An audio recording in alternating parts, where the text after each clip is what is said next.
Hey there everyone, Mazrock here, and welcome to the 10.2 Protection Paladin tier bonus early review. Like I did with the Prot Warrior before, I'm going to go over, is this tier set fun? Is it decent? Is it, what power levels may change? How does it change your gameplay? Are there any talent synergies? Things like that, right? But first, what is the Protection Paladin two-piece?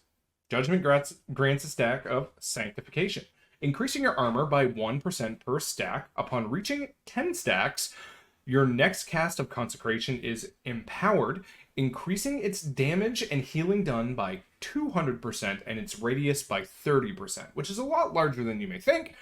Sanctification stacks are reset when your empowered Consecration ends. 4-piece. While you are within your empowered Consecration, your abilities have a chance to deal 20% bonus damage as healing or fire. There is enough to break down here. And if you have not known, if you didn't know by the title of this video, I am not a fan of this tier set. Protection Paladins already have to work incredibly hard to stay within Consecration, okay? We already have to do that. And now this just amplifies it that much more, but there's so many abilities and things in the game that force you out of your Consecration and to drop a new one. And guess what this tier set does when you drop a new one over your empowered Consecration? That's right, it ends your empowered Consecration. Why? It makes for a gameplay loop that's really, really not fun. Not to mention the 4-piece chance to deal 20% bonus damage as healing or fire is incredibly pitiful. That chance needs to go up baseline if they are dead set stuck on sticking with this tier set. A 10% armor gain is really kind of lackluster as well. We're going to be at an incredibly high power level, where in Season 1 that armor would have been probably a little bit more nice in general. In Season 3, while it is a bonus, it's not quite the bonus I would have preferred, right? I'm trying to find the positives in this, so we're going to find ways to fix this tier set, right? We discussed this on stream, and I actually have 2 possible solutions to be able to fix this tier set to be able to be pretty decent, because Consecration on its own does deal good damage. And having an ability and having a way to increase that damage significantly is pretty good. The problem is staying in that empowered Consecration. So what you could do is you can make it an aura buff around the Paladin that is non-cancelable. So let's say you put down another Consecration over your empowered. It would not work. Like, you press the button and it just would not work. The only thing that would happen is you wasted a global trying to press a button that didn't work. But that way, the empowered Consecration itself would follow you, right? If it's an aura around you, it would follow you around, making sure that you are always in it, because that is a big problem. And the biggest outlier out of all of this that I see is, ask a Protection Paladin, anyone that plays Protection Paladin week after week, how often they get to stay in Consecration on Sanguine weeks. That number is real low. And it's a lot lower than anyone's going to care to admit. And half the time it's almost impossible. You drop a Consecration and you're pretty much immediately out of it. Like, it's just not fun, right? That style of gameplay is not fun now.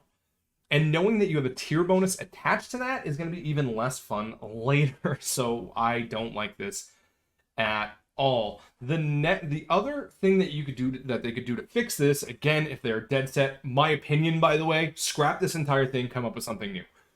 The other thing that they could do to fix this is, every Consecration that you drop for 15 seconds, 16 seconds, 20 seconds, pick a period of time, they're all empowered, okay? It cancels out your last one, fine. But if you have to move due to a mechanic, which happens a lot, at least you still gain the bonus benefit of the tier set, right? When I was just going through keys and trying to figure this out, it was an absolute nightmare to try and stay in some of these things, obviously due to dungeon mechanics. Raid mechanics are going to do the same thing. If you mistime it just once, you're just like, oh, no, game over. Like, well, there goes that entire tier bonus. You might as well just have regular armor at that point with stats and stuff, right? Like, I mean, don't get me wrong, yeah, all the tier set bonuses have stats, but like, I'm not a fan of this, and I'm not going to dwell on this for like 8 minutes with excitingness. There is some synergies that you could possibly see with the Golden Path with this, although Golden Path on its own is kind of weak. So like that's kind of where the healing aspect could come, and there is some chance where like maybe in Raid, if you don't need certain abilities like your Dispel or things like that, you might be able to kind of work some things around to be able to take that in and gain some value out of that. But all in all, tier sets weak. Number one, my opinion, scrap the whole thing. We are having tank tier sets that have capstone level talents that they're working with, right? Prot Warrior is Thunderous Roar that it's working with. DK is Slappy Hands and Soul Reaper, 2 capstone talents. Why is this consecration? I don't know. That's what I have for you today. I really hope this changes, and if it does change, I will let you know. I am doing this 10.2 tier review for all of the tanks. I've tested every single one of them except for Demon Hunter, because I am patiently awaiting their rework before I really see what their tier can do, because it's not fair, right? Current version of Demon Hunter is not going to be next version of Demon Hunter, so there's just no sense. But yeah. And patrons, and I am on a recording frenzy, recording 5 of these in a day, so 4 of these are going to be up on my Patreon before they're up on YouTube for 24 to 5 days. 24 hours to 5 days. So think about subscribing to my Patreon if you like early access content. But that is what I have for you today. Happy tanking, everyone.